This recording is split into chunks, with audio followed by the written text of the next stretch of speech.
So when I was potty training Talia, the reason that I potty trained her so young was because I did not want to have 2 children in diapers. Because let's be honest, it's super expensive. Oh my goodness, my diaper bill. Okay. So I potty trained for selfish reasons. The first time, I just didn't want to spend that much money on diapers by paying to have 2 children in diapers. So that was my primary motivation. But as I've done this the 3 times, I have noticed what has now become my primary motivation for doing this is the sense of accomplishment my kids have learning to use the potty at such a young age. Welcome to Go Get Great, the podcast for aspiring entrepreneurs and ambitious small business owners. I'm your host, Brittany, owner of Brittany Miller Socials and mother of 3. Go Get Great is all about helping you make life and business work together. You'll learn about the fumbles that helped get me and my guests to where we are today so you don't have to make them. So come join the journey with Go Get Great. I have a rule that we potty train on or before our kid's 2nd birthday. This is my 3rd time doing this, and each time has been a little bit different, but always worth it. So I wanted to do an episode and talk about potty training because before I potty trained, I had literally no idea what I was doing, and it was literally the most intimidating thing on the planet.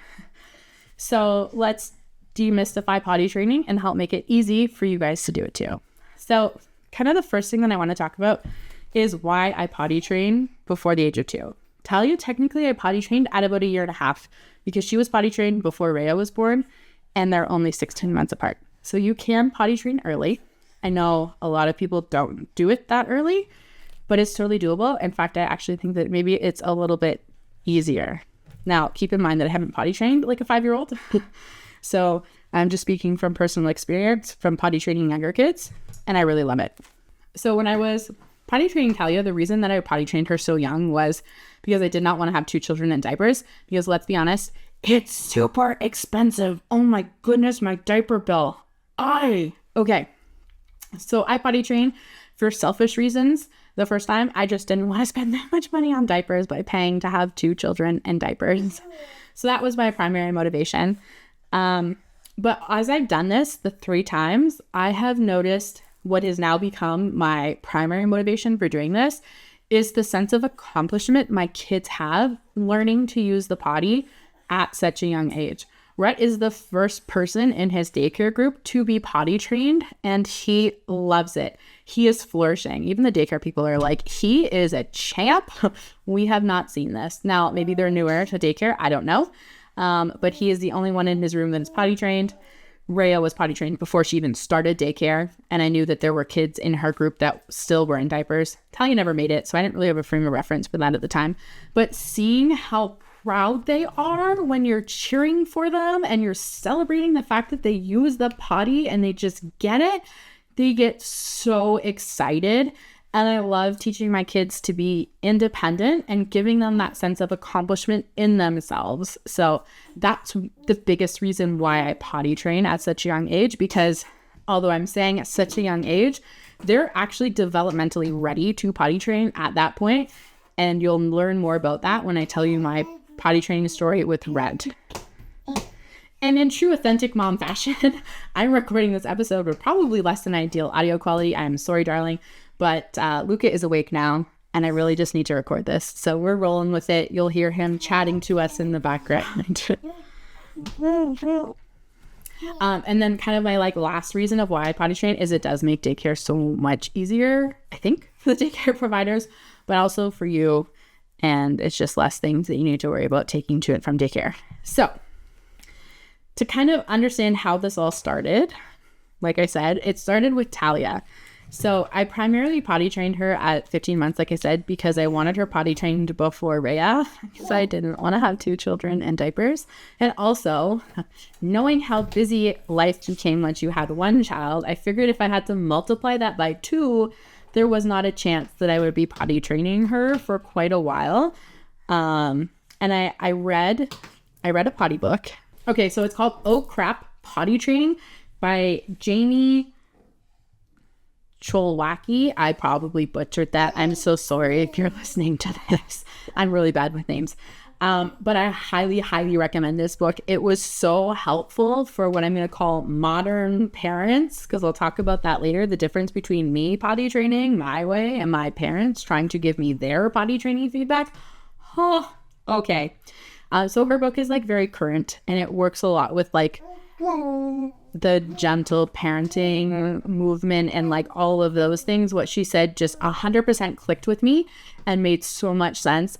And she just laid it out in such an accessible way. And a lot of what I talk about today and a lot of what I did with my kids was her potty training method. So totally worth it for you to read that book. Highly recommend it. It's available on Amazon. I will put it in the show notes for you as well. So I had read her potty training book when I thought that I was going to potty train Talia, and it was really, really helpful. And I wasn't necessarily thinking that I was going to potty train her right when we did, because it was actually a little bit before Rhea arrived.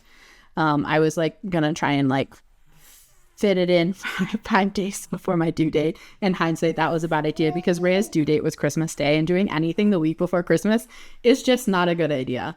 So plan your potty training at a time that makes sense for your life. That is my pro tip here. But we did it a little bit earlier because Talia actually started waking up with dry diapers in the morning. Like, she wasn't peeing all night while she was sleeping. And I was like, child, if you can hold it that long, we can teach you how to go potty. So that was like how it all started with Talia. I'm pretty sure that's like a unicorn experience. I have not seen that with my other children. And like I said, each child had a little bit of a different potty experience. So with Talia, I went cold turkey. Like, I literally packed the diapers up in a box, stuffed them in a closet, never to be seen of again. Because I knew that I needed that commitment to the process. Otherwise, I was not going to be committed to the process. So they're like, nope, this is it. This is happening. We are doing it now. So once we decided and I committed to it, we did we're not wearing diapers anymore. We're big girls. We're going on the potty. You do the pep talk with them. You kind of explain the process, what's happening, because it's totally new and different.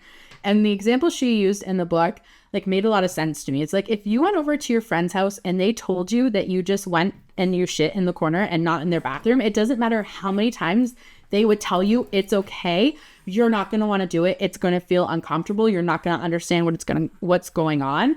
And that's the same way kids probably feel when we potty train.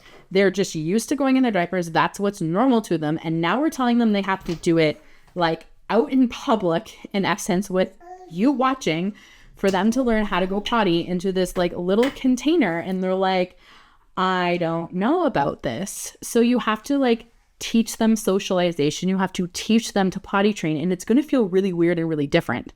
And it's going to take a little bit of time. So Talia actually potty trained not too badly.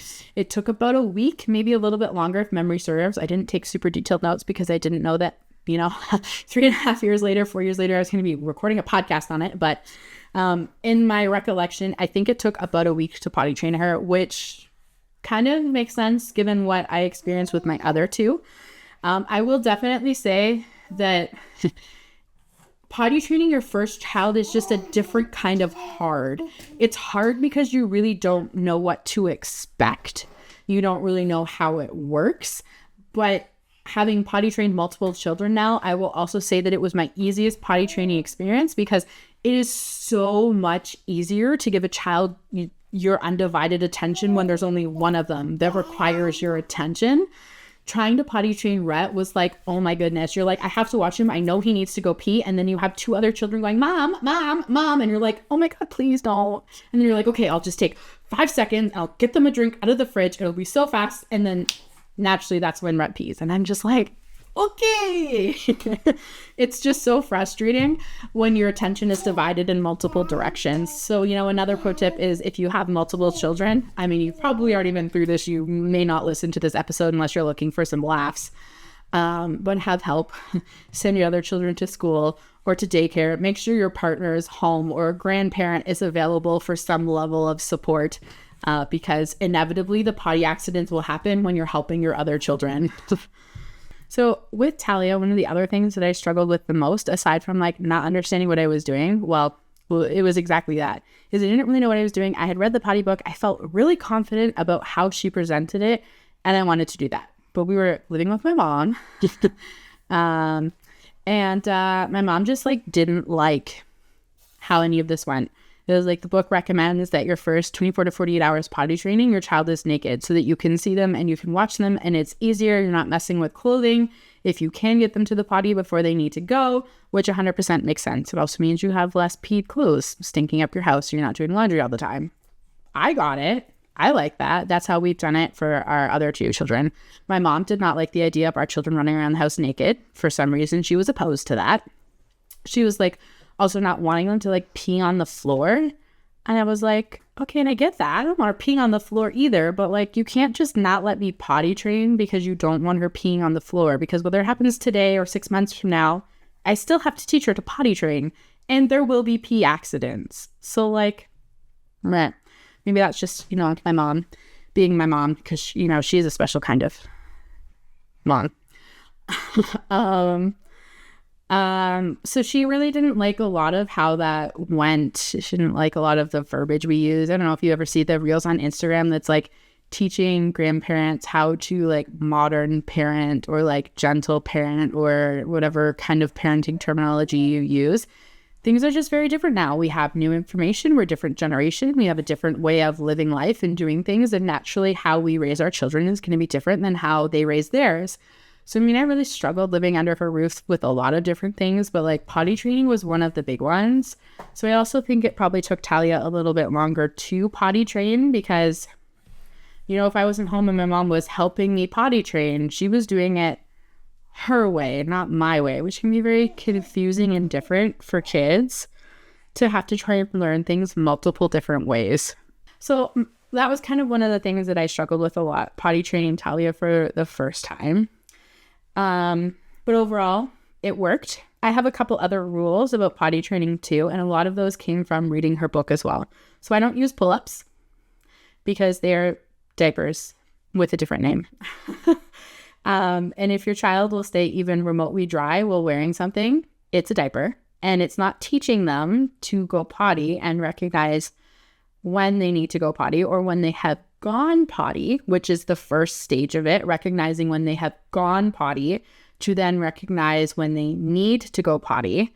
And they can't do that in a pull-up just when it drives on them. So, some people might not like me saying that. Some people may disagree, and that's totally okay. But my experience with potty training is that the diapers have got to go, and that includes pull-ups. I have literally never bought a pull-up in my entire life because that was, again, part of something she outlined in the book. And it made a lot of sense to me. If my kids are staying dry, they also have no motivation to go potty because they're still staying dry. So I was just like, I'm not going to do it.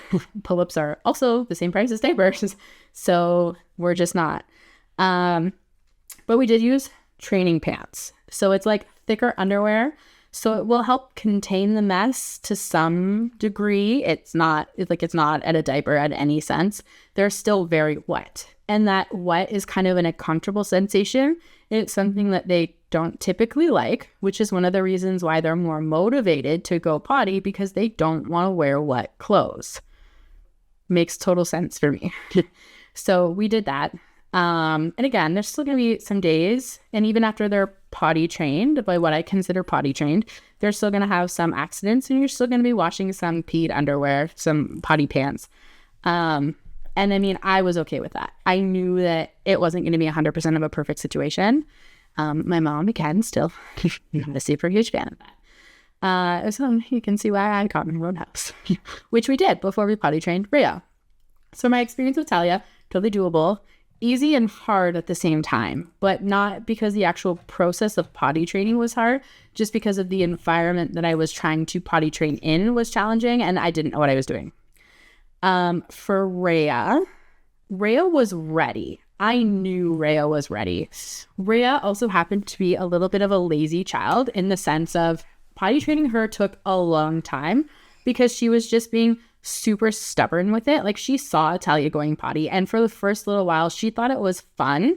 So we brought the potty out, I think, a little bit too early with her because I wanted it to be there. I didn't want it to be like some scary thing that she wasn't used to, but I think we left it out too long before I was ready to start her potty training. Like, I think we brought it out the beginning of December or even the end of November, and I had no intention of actually potty training her until over the holidays. Yeah. So then to her, it kind of became a toy. So she used it maybe on and off. Maybe she would sit on it every once in a while before I was ready to start potty training. And that's on me, not on her. But then when I went to potty train, it took longer because she was like, oh, well, I don't really need to do this. And she fought me on it a lot harder. For her, it was more of a power struggle of, well, I don't really want to do this. And if I just like don't do this enough, you'll put me back in diapers, which I mean, didn't really happen. Kind of, but like not really. I think she was smart enough to understand that with her, I didn't go cold turkey with the diapers because she wasn't waking up dry in the morning. And I didn't want to have to deal with an excessive amount of peed laundry. With Talia, I wasn't concerned about it. By like the end of the first week, like I considered her potty trained, like day and night. And she was still waking up dry overnight, which is like maybe the occasional accident for the first month. Rhea wasn't waking up dry, and I didn't want to have to like clean sheets every day for like 30 days or longer. So for her, I kept the diapers for nap and for bedtime, same way we did with Rhett. But she got to the point where she understood that she could just hold it until nap time and then use the diaper at nap time and then like not use the potty when I was trying to potty train her. So her potty process took probably closer to 6 weeks to 2 months just because she was being stubborn with it. And if I had gone cold turkey and just sucked it up and, admitted that I was going to have to do laundry for a month, it probably wouldn't have taken that long. So, I mean, that's kind of the flip side of it. Sure, it's more convenient, but also in the long run, is it really?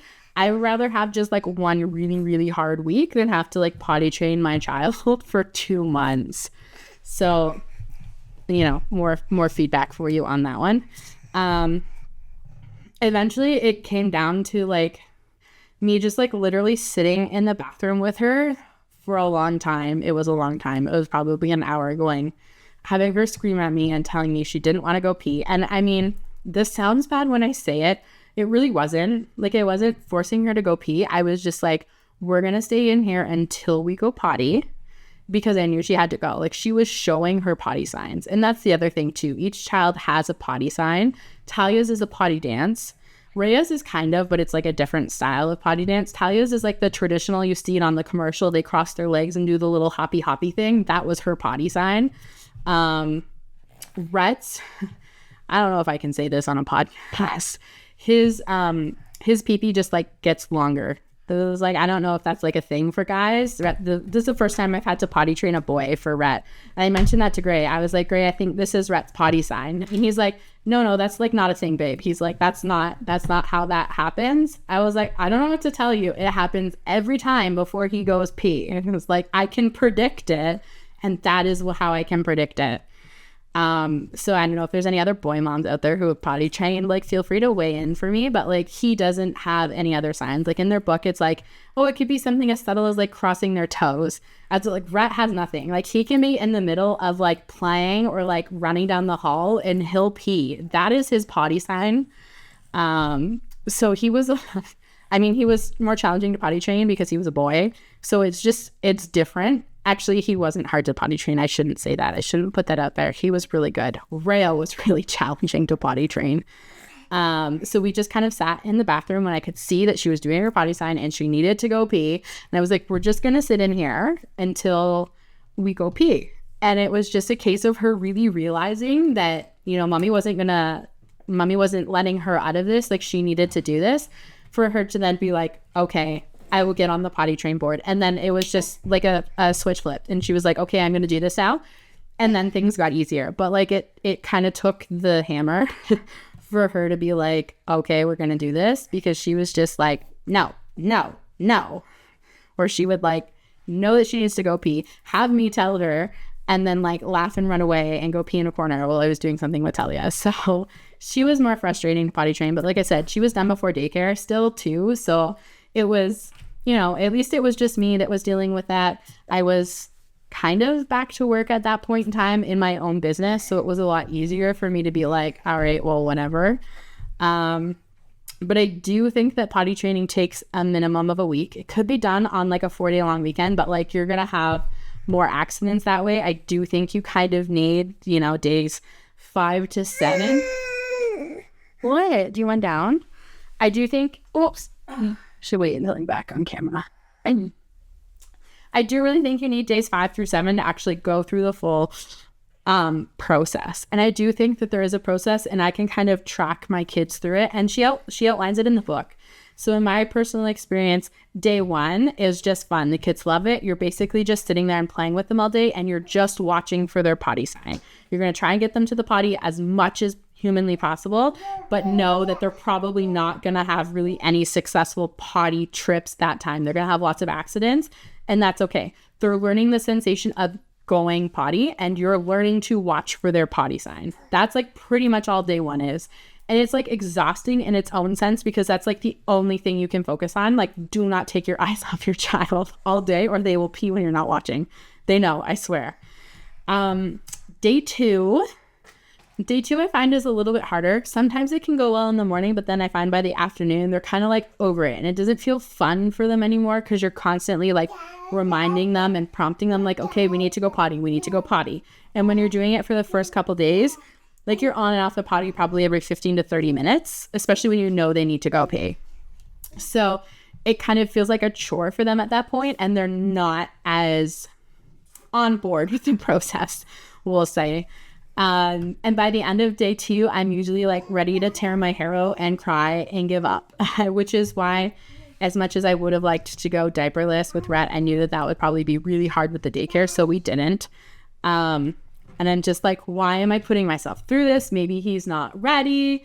Maybe we should wait until later. This isn't good timing, even though like the stars literally aligned for all of this, and I knew we needed to do it. But it's just so like frustrating when you've spent 2 days with them and they're still only having some successes going potty and still a lot of accidents. And then, like I said, they're getting to the point where you're in a little bit of a power struggle with them, because they kind of understand the concept, but they don't necessarily want to do it because it takes them away from playing. So it's just a little harder. So by the end of the day, I'm like, I don't know if I want to do this anymore. And then you wake up on the 3rd day. Sometimes it's the 3rd day after nap, depending on your kiddos. And then again, it's like that switch has flipped, and they're like, okay, I get this. And they're starting to understand before they need to go pee. So they're starting to give you a little bit more warning, and they're more cooperative about it, because they kind of understand that, oh, I don't have to sit on the potty all the time. I only have to sit on the potty when I need to go pee. And if I tell mommy when I need to go pee, she doesn't sit me on the potty all day. It's like, they're very smart little humans. So day 3, you have more successes. Things are going pretty well. I still do a naked day with them that day. If they seem to be doing super well after like a nap, then sometimes I'll put training underwear on.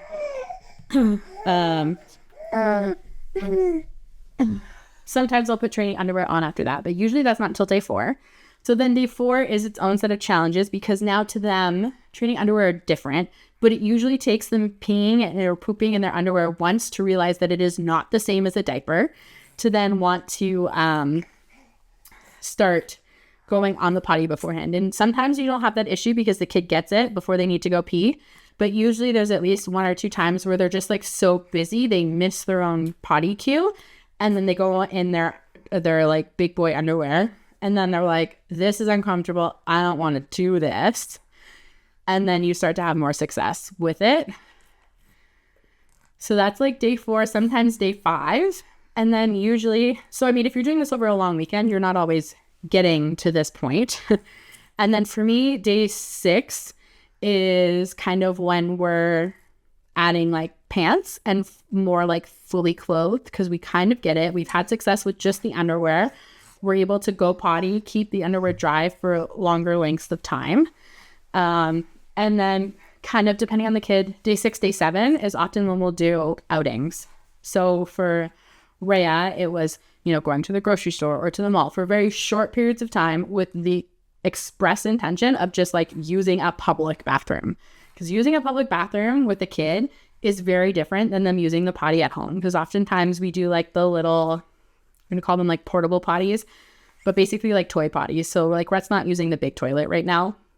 He could, he just prefers the little one. So that's like the next phase of potty training. He's potty trained, but now we got to get him to stop using the little potty, which is convenient, and get him to use the actual big potty. Convenient for him anyway, not convenient for me. We got to clean it. But then, yeah, so like getting them to use the washroom outside of the house is different, because toilets are huge. And nowadays, most of them like auto flush. So she actually had a really great suggestion in the book, and I forgot to do this with Rhett. But to like bring sticky notes to cover the sensor so they're not auto flushing on your kid and like terrifying them. We did that. Took Rhett to McDonald's last Friday to celebrate that he had 2 pretty good days at daycare with potty training. So instead of public outings with Rhett, we did daycare to see how he did. And he had a couple accidents the first day, which was to be expected. And then the second day, he didn't have any accidents. So that was Friday. So we took him out to McDonald's, and I wanted him to go potty in public. And I didn't bring the sticky notes. And he did good. We went to the bathroom. He tried to sit in the potty. Kind of freaked him out. Then later we were playing, and he's like, pee. So we took him to the bathroom. But again, it freaked him out again, and he wouldn't go. So then he had an accident on the way home. But like, I don't blame him for that because the toilets are kind of freaky. And he told me he needed to go pee. So I mean, anyway, so then you kind of do your outings. And then once they've kind of successfully moved through all of those, understanding when they've gone, when they need to go, going successfully with clothes on, like underwear, and then fully clothed. And she talks a lot about how to use different words to like help your child understand the process of even using the potty themselves. And then, you do your public outings, and then you're potty trained. So Rhett successfully used public restrooms while we were out this weekend for house showings. I was so proud of him. So in my mind, he's potty trained. So it took about a week and a half, maybe a little bit longer. But again, some of that was because of daycare. If we kept him home, it would have been a lot faster, but it's like we couldn't really go out and do public restroom visits last week because we were all back to work. So even though he's what I consider potty trained, still for the next 2 to 3 weeks, you're going to have to monitor them a little bit, look for their potty signs, and just like small prompts. Be like, when you need to go potty, here's the potty. And like every time you go anywhere new, it's always on my mind to take them to the potty and be like, this is where the potty is. You come tell mommy, or you tell your daycare person, or whatever, whoever is responsible for watching them, you tell them you need to go potty, or you go potty by yourself. So they always know who's going to help them with the potty and like where it is. It's kind of like a comfort level for them. So for the next couple of weeks, we'll worry about that and kind of keep an eye on that. And then usually they're pretty good to go. So probably sometime in the next few weeks too, we're going to tackle nap time and then overnight potty training. He has maybe twice woken up dry in the morning, but still for the most part, he is quite peed. So I always procrastinate on overnight potty training because it means that I have to stay up really late or I have to wake myself up in the middle of the night to put them on the potty to then teach them to hold it longer. So that's a whole separate process. And I'm not prepared for that right now. I'm really tired because I'm getting over being sick. So we'll do that later. So I mean, that's like the potty cycle that my children tend to go through. And for Rhett, I knew Rhett was ready. I think he was actually ready a little bit earlier than we did it because a couple times he would say potty, and then he would have me bring him to the bathroom. And he wouldn't always go, but he would sit on the potty, and then a little while later he would go. So I knew going into it that he was recognizing the signs of potty training. He had kind of already passed like the day 1 phase of he knew when he'd gone, because sometimes he would come to us too and go poop, and we would have to go change his bum. And he was kind of on like the day 2 phase of like learning to tell us before he has to go. So it was supposed to be the day of Rhea's party, which I had to reschedule because we were all sick over the holidays. I was like lying on the couch, don't want to move, kind of sick. And Rhett's like, potty, mommy, potty. And I was like, okay. So I like grudgingly get myself up off the couch to go potty with him. And I thought it was going to be another one of those cases where he like sits on it and kind of like laughs and talks to you for a couple minutes and then gets off without doing anything. But he legitimately pooped on the potty. And it was like, 8 o'clock in the morning. And I'm like, all right, let's get the momentum train going. Here we go. I wanted to potty train over the holidays anyway, because truthfully, I am not good at potty training. I will be fully honest in that instance. I am horrible at having to hold my attention on one specific thing for lengths of time. Grayson, on the other hand, is really great at just focusing on one child for a very long time. So it's actually better when Grayson can help with the potty training because the kids just have more accidents with me when I try and do it solo. I think that was another reason why it was a little harder for Rhea because it was a little bit more me. I was potty training, I think, while Grayson was working. I don't think he had as much time off over the holidays that year. So Rhett did better with Grayson when Grayson was able to help with that. And it makes it easier and less stressful for me because I'll be like, oh, okay, well, he just had a potty accident. I have 5 minutes, like I'll go to the bathroom or I'll make lunch or something for the kids. But he had a little bit of an accident, but didn't fully empty. So then he has another accident again later because I wasn't watching him. And I'm just like, okay, but I cannot stop my brain from going, there are other things you need to do. You have other children to look after, a house to clean, food to make, blah, blah, blah. And my brain just doesn't work like that. So I struggle with potty training. But when he went poop, I was like, okay, if you can go, you told me before you needed to go, then you went to the bathroom, we can potty train. I was going to do it anyway. I wasn't starting today, but now we are. So here we go. So that was how I knew that Rhett was ready. So like I said, every kid, totally different signs that they were ready to go potty. Totally different experiences teaching them to potty train. Rhett, like I said, was hard to potty train simply because harder to potty train simply because I had 3 other children that also required my attention. If Grayson wasn't home, there is not a chance he would be potty trained yet, even though he would be ready for it. I just wouldn't have had the time and attention to give him to help teach him how to do it. So it's definitely... So if I had to summarize, because I feel like I rambled here, if I had to summarize, plan to give yourself at least a week to potty train. Take a week of vacation, do it over the Christmas holidays, March break if you're off work with the kids anyway. Do that. Try and make sure that you have help with the process so that you give yourself a break. If you have other children that you need to like supervise, whether it be a younger sibling, if you're entertaining your oldest or like a middle child or whatever, try and get grandparents to help, daycares to help, your partner to help, something, so that you really can just focus on the one child while you're potty training them. That makes it so much easier. Understand that there are going to be accidents. 100%, there is no child that is going to potty train without some accidents. You will be cleaning pee and poop off the floor. You will have peed clothing and peed sheets for a little while. That is totally normal. Just get on board with it. It makes the process so much easier. And know that every child is different. So even if you have potty trained a child before, it is not going to be copy and paste for their siblings because every child is different. So every potty training experience is going to be different too. Sticky notes can be helpful. We really like the little potty. I would never use pull-ups with my kids. I think those are kind of some of the highlights. But just overall, if you have potty trained or if you're about to potty train, like just, do some deep breathing. It's a little bit like running a marathon.